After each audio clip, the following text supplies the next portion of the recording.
Hello students, आज हम सी set के 2016 पीसीएस पेपर के बाकी के क्वेश्चंस देखेंगे। तो let's start from the question number 50।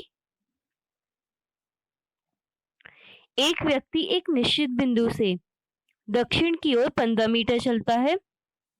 वहां से वह 12 मीटर उत्तर की ओर, तत्पश्चात 4 मीटर पश्चिम की ओर चलता है। वह निश्चित बिंदु से कितनी दूरी पर और किस दिशा में है? तो इसका आंसर है ऑप्शन सी, 5 मीटर दक्षिण पश्चिम। नेक्स्ट क्वेश्चन, किसी चित्र में एक स्त्री की ओर इंगित करते हुए एक आदमी ने कहा, इसकी माँ की माँ मेरे पिता की माँ है। आदमी का चित्र वाली स्त्री से क्या संबंध है? तो वो आदमी मेरा भाई होगा। नेक्स्ट क्वेश्चन, नीचे दिए गए चित्र में कुल कितने त्रिभुज हैं? आप इसमें काउंट कीजिएगा। तो ये सारे ऑप्शंस इसमें रॉन्ग है, तो आपका आएगा इनमें से कोई नहीं। नेक्स्ट क्वेश्चन, 7 क्रमागत प्राकृतिक संख्याओं का योग 1617 है। इनमें से कितनी संख्याएं अभाज्य हैं? तो इसका आंसर है ऑप्शन बी, 2 संख्याएं। Next question,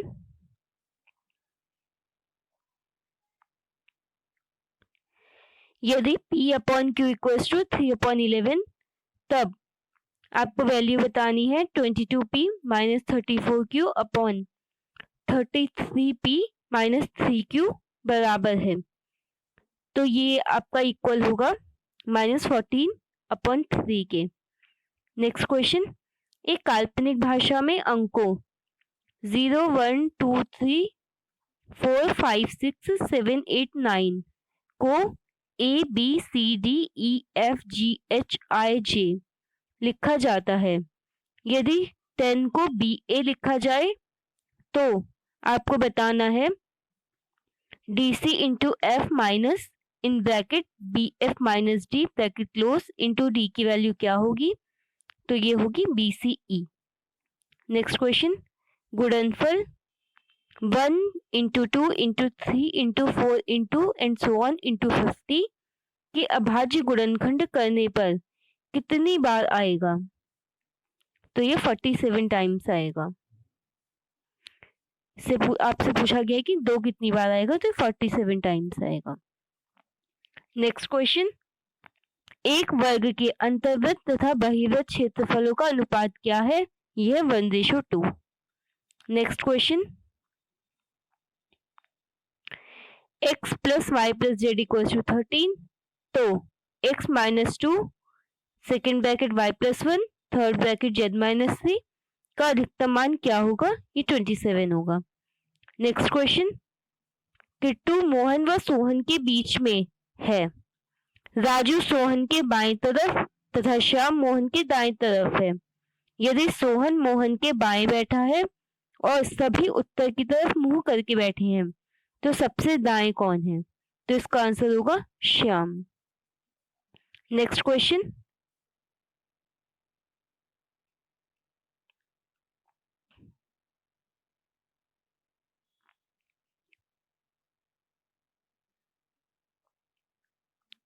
question number 60।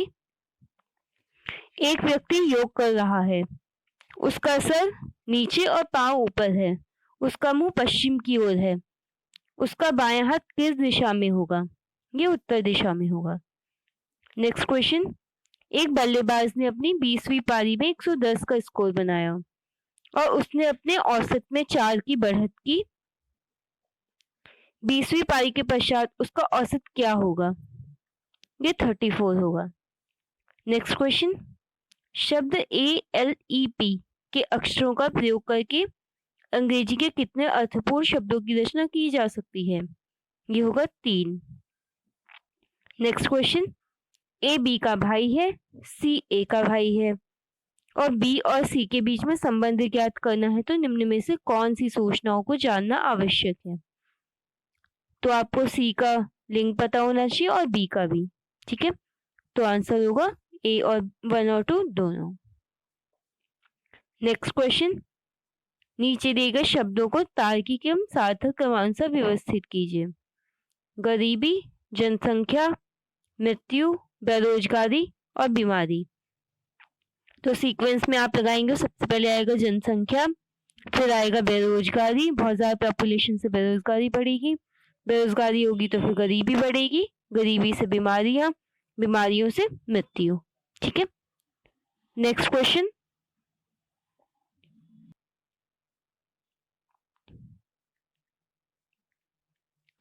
निम्न में से कौन सा, फर्स्ट, सेकंड, थर्ड, फोर्थ पे आपको कुछ साइन दिए गए हैं, उन्हें क्रमशः, ये जो आपको 90 ये साइन बीच बीच में गिवन है, इनमें इन्हें पुट करना है, में उचित रूप से प्रतिस्थापित करता है। तो इसका आंसर आएगा ऑप्शन डी 4। Next question. 6 व्यक्ति PQRSTU एक वृत्ताकार घेरे में परस्पर सम्मुख बैठे हैं। P Q के सामने बैठा है, Q T के दाहिनी ओर तथा R के बाईं ओर बैठा है। P U के बाईं ओर तथा इसके दाईं ओर बैठा है। R के विपरीत कौन है? तो ये होगा U। Next question. कथन और निष्कर्ष। कथन सभी पुस्तकें पत्तियां हैं, कुछ पत्तियां वन हैं, कोई भी वन संदूक नहीं है। कंक्लूजन क्या है? कुछ वन पुस्तकें हैं, कोई भी पुस्तक संदूक नहीं है, कुछ पत्तियां संदूक हैं। तो आपका आंसर होगा कोई अनुसंधान नहीं करता, यानी कि आपके कथन के अकॉर्डिंग कोई भी निष्कर्ष सही नहीं है। Next question. यदि निम्नलिखित शब्दों को वर्णानुक्रमानुसार व्यवस्थित किए जाए तो कौन सा शब्द मध्य में आएगा? जब आप इन्हें अरेंज करेंगे इंग्लिश अल्फाबेट के अनुसार तो आपका आंसर आएगा option A, इलेक्टर। Next question. Next question है, आरती सौम्या से बड़ी है, मुस्कान आरती से बड़ी है, लेकिन कशिश से छोटी है। कशिश सौम्या से बड़ी है, सौम्या मुस्कान से छोटी है, गार्गी सबसे बड़ी है, तो कौन सबसे छोटी है? तो जब आप इन सबको रीअरेंज करेंगे तो आपको पता चलेगा कि सबसे छोटी सौम्या है। तो answer A is the correct answer, option A is the correct answer. Next question है क्वेश्चन नंबर 70। 2 पाइप एक टंकी को क्रमशः 10 घंटे और 12 घंटे में भर देते हैं, जबकि तीसरा पाइप टंकी को 20 घंटे में खाली कर देता है। यदि तीनों पाइप को एक साथ परिचालित किया जाए तो टंकी कितने समय में पूरा भर जाएगी? तो इस क्वेश्चन का आपका आंसर होगा 7 घंटे 30 मिनट। इसे कैलकुलेट कर लीजिएगा, यही आंसर आएगा आपका। Next question. रुपए 1200 में 10% वार्षिक ब्याज की दर से एक वर्ष के वार्षिक साधारण ब्याज और चक्रवृद्धि ब्याज, यदि चक्रवृद्धि ब्याज छमाही हो, में कितना अंतर होगा? जब आप इसे कैलकुलेट करोगे तो आंसर आएगा ऑप्शन बी 300। Next question. एक मोटर बोट को जिसकी स्थिर पानी में गति 15 किलोमीटर प्रति घंटा है, पानी के बहाव की दिशा में 30 किलोमीटर जाकर वापस आने में 4 घंटे 30 मिनट समय लगते हैं, पानी के बहाव की गति किलोमीटर प्रति घंटा में कितनी है? तो ये होगी 5 किलोमीटर प्रति घंटा। Next question. इसमें आपसे कोई चार्ट दिया गया, इस चार्ट के अकॉर्डिंग ये पाई ग्राफ है आपका, इसके अकॉर्डिंग आपको 73 to 76 इन क्वेश्चंस के आंसर करने हैं। तो इस पाई चार्ट में आपका क्या है, किसी प्रदेश में विभिन्न खाद्य फसलों के अंतर्गत जमीन का वितरण इसमें दर्शाया गया है कि गेहूं की फसल एंगल के अकॉर्डिंग, धान, अन्य मक्का, ज्वार, बाजरा, ज्वार और जौ, ठीक है, ये सब आपको बताए गए हैं। तो इसके अकॉर्डिंग फर्स्ट क्वेश्चन है इसमें, यानी कि 73 question of this question paper. यदि खाद्य फसलों के अंतर्गत आने वाले पूरे क्षेत्रफल में 25% की बढ़ोतरी हो जाए और गेहूं के अंतर्गत आने वाले क्षेत्रफल में 12.5% वृद्धि हो जाए, तो नए पाई चार्ट में गेहूं के लिए बनाया जाने वाला कोण क्या होगा? ये होगा 64.8 डिग्री सेल्सियस। Next question.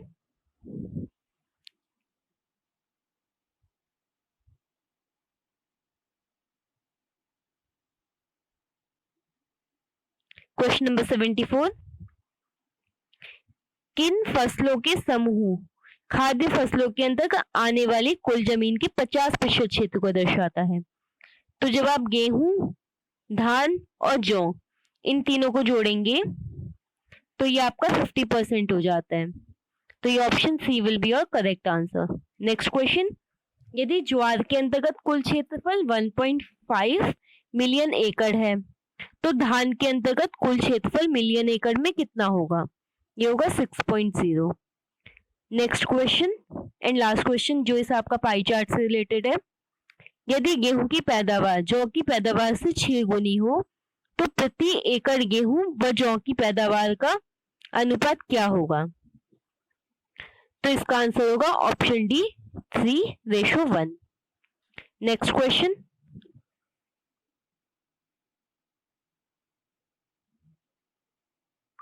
शून्य है तो इस क्वेश्चन में आपसे पूछा गया कि शून्य क्या है?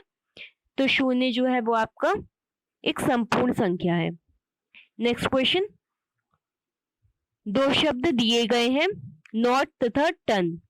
ये शब्द कुछ संख्याएं निरूपित करते हैं। इनको जोड़ने पर हम संख्या 9000 प्राप्त करते हैं, जैसा कि not plus ton equals to 9000। शब्द नेट द्वारा कौन सी संख्या निरूपित होगी? तो ये आपकी निरूपित होगी 628।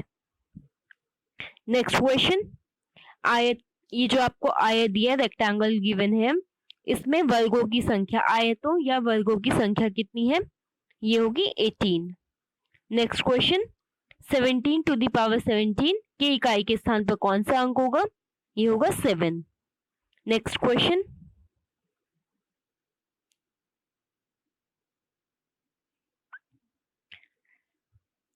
अंक 3 को 3 प्रकार से निम्नलिखित तरीके से लिखा जा सकता है। 3 = 2 + 1, 1 + 1 + 1। अंकों के योग का क्रम इसमें महत्वपूर्ण नहीं है, तो उपयुक्त के अनुसार 5 या 5 से कम अंकों की संख्या का प्रयोग करके 5 को कितने प्रकार से लिखा जा सकता है? तो इसे 7 टाइप से 7 प्रकार से लिखा जा सकता है। ठीक है। नेक्स्ट क्वेश्चन, ये आपका क्वेश्चन नंबर 82 टू 87 को उत्तर देने के लिए आपको निर्देश यहाँ पर गिवन है। आगे के जो क्वेश्चंस है, आगे के जो 6 क्वेश्चंस हैं, इन 6 क्वेश्चंस में आपके एक अभिकथन गिवन है, 2 कथन गिवन है जिसमें एक अभिकथन है और दूसरा तर्क है। ठीक है, तो सावधानी से इनकी जांच करके आपको निम्न कोड में से बताना है। आपको क्वेश्चंस में 1, 2, 3, 4 लिखा रहेगा। इनकी डिटेल्स आपको यहाँ से देखनी है। हर क्वेश्चन में आपको डिटेल लिखी हुई नहीं मिलेंगी। तो फर्स्ट का मतलब है ए और आर दोनों सत्य है और आर ए की सही व्याख्या है। सेकंड का मतलब दोनों सत्य तो है परंतु आर ए की सही व्याख्या नहीं है। थर्ड का मतलब ए सत्य है आर असत्य है और फोर्थ का मतलब ए असत्य है आर सत्य है। ठीक है, तो let's start the question. Question number 82 अभी कथन है आपका, आर्थिक न्याय समाज के सभी सदस्यों को न्यायपूर्ण अंश देने से संबंध रखता है। और इसका तर्क क्या है? न्याय संगतता, समानता और आवश्यकता वितरण के संभावित मापदंड हैं। तो इसमें आपका ए और आर दोनों सत्य हैं और आर ए की सही व्याख्या है। नेक्स्ट क्वेश्चन,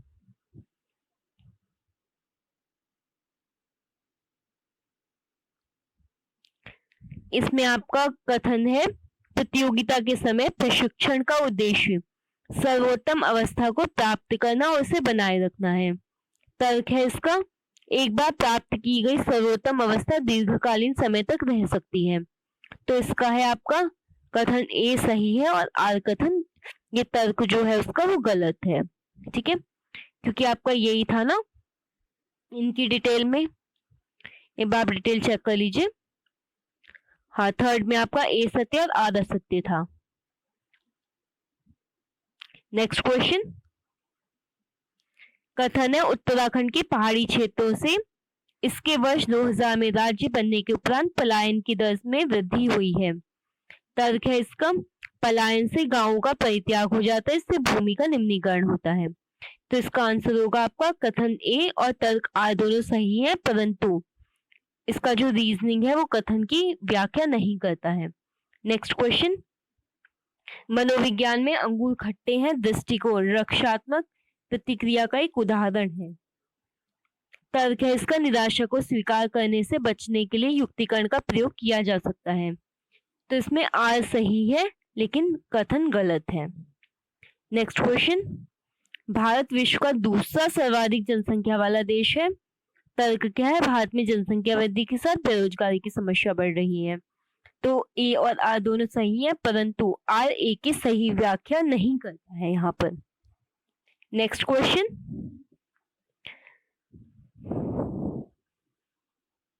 कथन है आपका नीति निर्माण तथा निर्णय लेना में कोई अंतर नहीं है। तर्क है आपका सरकार या एक संगठन द्वारा एक विशेष योजना या कार्य की प्रक्रिया को निरूपित करने को नीति निर्माण बताया गया है। तो इसका आंसर होगा आर सही है, परंतु ए आपका रॉन्ग है। नेक्स्ट क्वेश्चन, अब इस क्वेश्चन के लिए आपको एक टेबल दी गई है। इस टेबल में क्या है, निम्नलिखित आंकड़े प्रकाशन संस्था की 5 शाखाओं द्वारा 2 वर्षों 2014 और 15 में की गई पुस्तकों की बिक्री हजारों में दर्शाते हैं। वर्ष 14 और 15 ये है आपकी B1, B2, B3, B4, B5। तो आपको क्या बताना है, 88 to 19 3 क्वेश्चंस में जो कि इसके बेसिस पे हैं। तो क्वेश्चन नंबर 88 है आपका, प्रकाशन संस्था की 5 शाखाओं द्वारा किताबों की औसत बिक्री हजारों में वर्ष 2014 में कितनी रही। 2014 में आपसे पूछी गई है, तो ये औसत बिक्री आप काउंट करेंगे, आएगा 72। नेक्स्ट क्वेश्चन,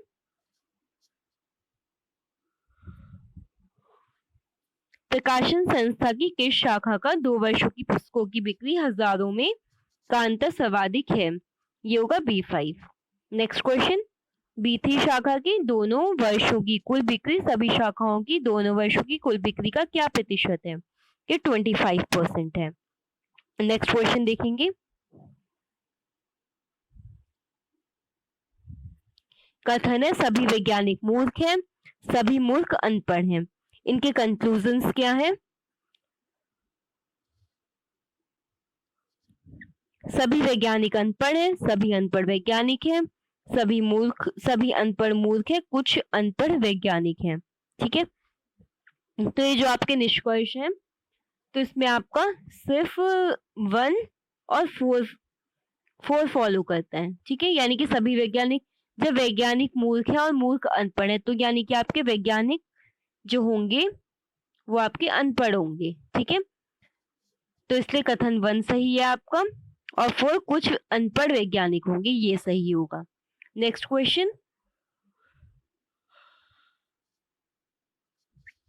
ए ने बी से कहा कल मैं अपनी दादी की पुत्रियों के इकलौते भाई से मिला, तो एक किससे मिला, तो वो मिला अपने पिता से। नेक्स्ट क्वेश्चन, इसमें कथन और पूर्व धारणा है। कथन है गोरे रंग के लिए रिया कोल्ड क्रीम अपनाए, ये एक विज्ञापन है। इसमें पूर्व धारणा क्या है, लोग गोरे रंग के लिए क्रीम का उपयोग करना पसंद करते हैं, लोग आसानी से मूर्ख बनते हैं, और लोग विज्ञापन के प्रति प्रतिक्रिया करते हैं। तो इसका सही होगा आपका फर्स्ट और थर्ड। ठीक है, नेक्स्ट क्वेश्चन, आजकल बच्चे अपने अध्यापकों से अधिक प्रभावित होते हैं। पूर्व धारणा है बच्चे अध्यापकों को अपना आदर्श मानते हैं, बच्चों का अधिकतम समय स्कूल में व्यतीत होता है, तो स्कूल से तो इसका कोई रिलेशन नहीं है, इसलिए सेकंड आपका रॉन्ग होगा, ओनली फर्स्ट सही होगा, बच्चे अध्यापकों को अपना आदर्श मानते हैं। नेक्स्ट क्वेश्चन, एक पूर्ण वर्ग के रूप में सबसे नजदीक में आने वाला वर्ष है यह 2025। नेक्स्ट क्वेश्चन, 123 से 321 तक 7 की गुणजों की संख्या ज्ञात कीजिए, ये होगी 28। नेक्स्ट क्वेश्चन, 10 संख्याओं का औसत 15 प्राप्त किया जाता है, बाद में पता चलता है कि औसत निकालते समय एक संख्या 36 को गलती से 26 लिख दिया गया था, तो इसका सही औसत होगा 16। नेक्स्ट क्वेश्चन, आप बस में जा रहे हैं, बस आपके गंतव्य स्थान पर पहुंच गई है, परंतु अधिक भीड़ होने के कारण आपने अभी तक टिकट नहीं लिया है, आप क्या करेंगे? तो हम क्या करेंगे ऐसी स्थिति में, हम परिचालक को बुलाएंगे और उसे पैसे देकर टिकट ले लेंगे। ठीक है, तो कभी भी ऐसा नहीं करना है कि शर्मिंदगी की वजह से आपको ऊपर से कूद जाना है, ना कि चालक को ऐसे ही पैसे दे देने हैं बिना टिकट के, ना ही आपको नजदीक बैठे किसी को पैसे देंगे ताकि वह परिचालक को पैसे दे दे, बल्कि आप परिचालक को बुलाकर खुद उसे पैसे देके उससे टिकट लेंगे अपना। ठीक है, नेक्स्ट क्वेश्चन, बच्चों में मुफ्त कॉपियां समान रूप से बांटी गई, प्रत्येक बच्चे को मिलने वाली कॉपियों की संख्या कुल बच्चों की संख्या का 8वां भाग था। यदि बच्चों की संख्या आधी होती तो प्रत्येक बच्चे को 16 कॉपियां मिलती। कुल कितनी कॉपियां वितरित की गई? जब आप इसे कैलकुलेट करेंगे आपका आएगा 512। And last question of this test paper is, आप एक क्षेत्र के पुलिस अधीक्षक हैं, आप एक बहुत आवश्यक कार्य के लिए जा रहे हैं, रास्ते में आपको एक व्यक्ति मिला जो गंभीर रूप से घायल है, आप क्या करेंगे? तो उसे छोड़ देंगे, अपने गंतव्य की ओर बढ़ जाएंगे? बिल्कुल गलत, ऐसा आपको कभी भी नहीं करना है। सेकंड, घायल व्यक्ति को अस्पताल ले जाएंगे। जब आप आवश्यक कार्य के लिए जा रहे हैं तो आप अस्पताल ले जाए, ये भी थोड़ा सा पॉसिबिलिटी कम रहती है। थर्ड है, अपने एक अधीनस्थ को आदेश देंगे कि वह आए और इस व्यक्ति को अस्पताल लेकर जाए। अब जब तक आप अपने अधीनस्थ को बुलाएंगे तब तक उस व्यक्ति का क्या होगा जीवन लीला का ये कोई नहीं जानता, इस वजह से आप इस चीज का तो बिल्कुल भी वेट नहीं कर सकते, ये तो बिल्कुल ही दोगे आपका। लास्ट, एक टैक्सी किराए पर लेंगे, उस व्यक्ति को अस्पताल भेज देंगे, फिर अपने गंतव्य को जाएंगे। ये सबसे सटीक आपका ऑप्शन होगा। ठीक है, ये डिसीजन मेकिंग के क्वेश्चंस होते हैं, इसमें आपको एक बहुत ज्यादा सोच समझ के निर्णय लेना होता है कि आपको क्या करना है इस सिचुएशन में, जो आपको सिचुएशन दी जाती है। तो ऐसी जो आपके सामने स्थिति है, इस स्थिति में आप टैक्सी किराए पे लेकर उसको अस्पताल भेजेंगे उस व्यक्ति को, और उसके बाद अपने गंतव्य की ओर निकलेंगे। ठीक है, इससे उस व्यक्ति को सही समय पर इलाज भी मिलेगा और आप अपने गंतव्य पर भी समय पर पहुंच जाएंगे। ठीक है, चलिए, थैंक यू। नेक्स्ट वीडियो में हम किसी और इम्पोर्टेंट टॉपिक के साथ मिलेंगे। Thank you.